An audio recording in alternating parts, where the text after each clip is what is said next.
Man, what's up, everybody? Welcome back to another episode of EOS. It's 1090 Jake, man. I'm rocking with y'all. Y'all rocking with me. And for this video, y'all see the title.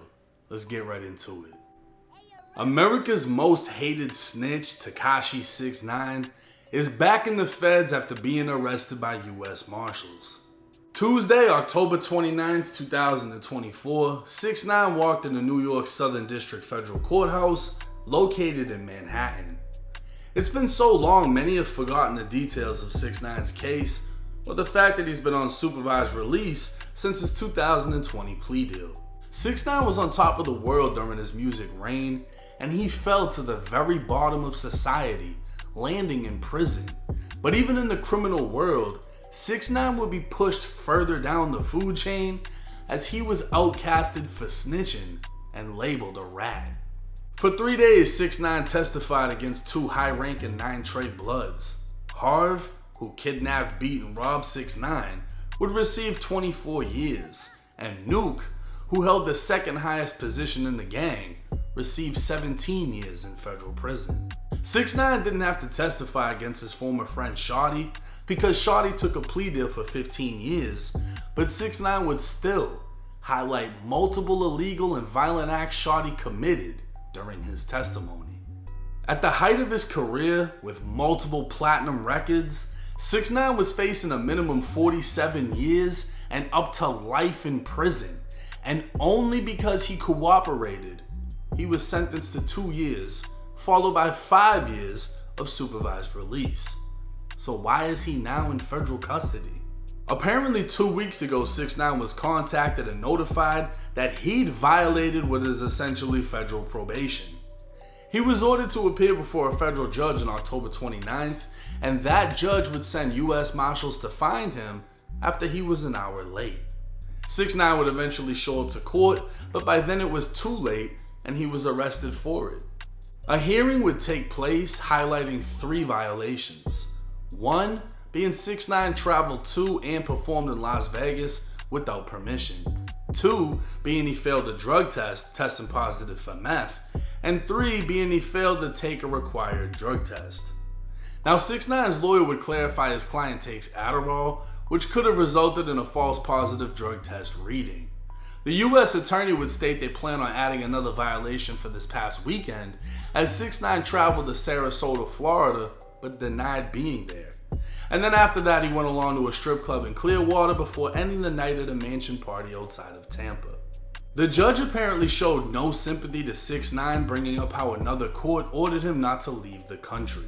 6IX9INE not only left, but found himself arrested in the Dominican Republic after allegedly assaulting his girlfriend.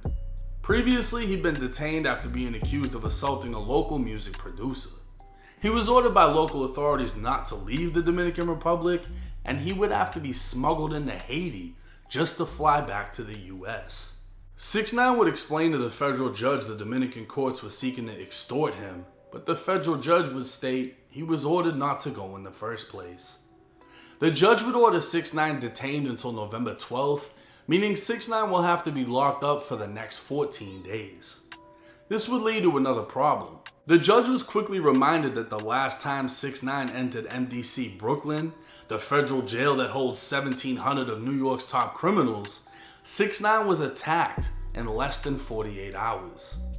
He'd be transferred to QDF, or the Queens Detention Facility, a private prison used by the feds to send high-value inmates cooperating with the government. This was essentially New York's snitch haven, where the top rats could safely mingle amongst one another. Again, unsympathetic, the judge ordered 6IX9INE detained, sending him once again to MDC Brooklyn. Most likely 6IX9INE is being celled somewhere near Diddy in the protective custody side of the facility, but for 6IX9INE's sake, hopefully not in the same cell as Diddy. Being that 6IX9INE is close to finishing his supervised release, it's very possible he'll be back out quickly, but he could also be ordered to finish the remainder of his time inside of the feds, which should be no more than a year. We'll just have to wait and see how things play out. Now the fucking feds are on one this year because they got Diddy, they got Dirk, they got 6IX9INE, they been had Pooh Shiesty. they're not playing. Hip hop is under federal attack, or just maybe motherfuckers in hip hop need to stop doing federal shit. Either way it goes, 6ix9ine. He's the most hated snitch in America for a couple of different reasons. He's damn sure the most hated snitch in hip hop. I think because he's Mexican. I think because everyone pretty much knew he wasn't what he was portraying to be. And I think because he was a fucking troll. He trolled everybody, dead, alive, he didn't care. He went to old block for 7 seconds. He did a lot of shit that angered a lot of people. Even the fans wanted to just grab him up. You know what I mean? He made himself a target, and the reason a lot of people liked him is because he was still dropping crazy records and he had a whole gang backing him. Regardless of the extortion or whatever they want to make it sound like, 6ix9ine had a whole fucking gang backing him. 6ix9ine was able to point a finger and get somebody shot at, like Chief Keef, cool to be. 6ix9ine could get you beat up, could get you robbed, could get you this, could get you that, because he had the 9 Trey Bloods backing him. And to this day, no other snitch in hip hop has been treated the way he's been treated. No other snitch has been ran down on and beat up in a bathroom at a gym. No other snitch has been, everyone's refusing to work with them. It's not the same. You got snitches doing 20 versus 1. YSL Woody just literally got a career off of snitching on YSL. And then you got plenty of other rappers that have told, and other rappers just refuse to acknowledge it. Oh, I didn't know. We just dropped 5 songs together. I didn't know you did that. We got 5 more songs planned. We're going on tour too. You know what I'm saying? Nobody is held to the same standard as 6ix9ine. So how will things play out for him now that he's back locked up? Well, the first time 6ix9ine entered MDC Brooklyn, he was placed in general population because at that time, he hadn't snitched.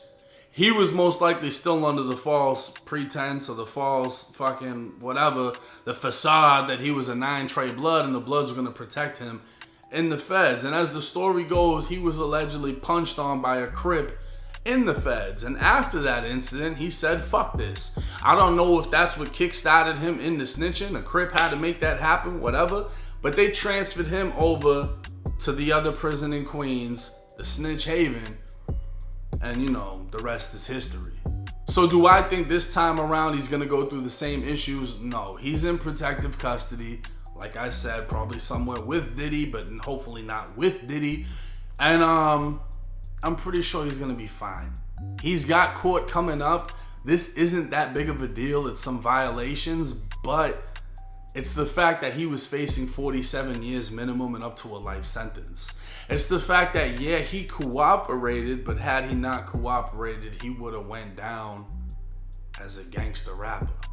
You know what I'm saying? That did gangster shit, like trying to get people killed. So when it gets broken down like that, it is kind of serious, the slightest violation. Now, if he had 5 years of supervised release, and this was from 2020, that means that he should be getting off soon.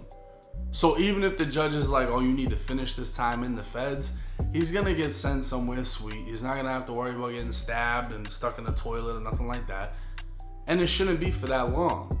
The thing that's gonna fuck him over is apparently he had signed some new deal or whatever the situation was that was essentially worth millions. And the number one thing he was not supposed to do was get in trouble with the law.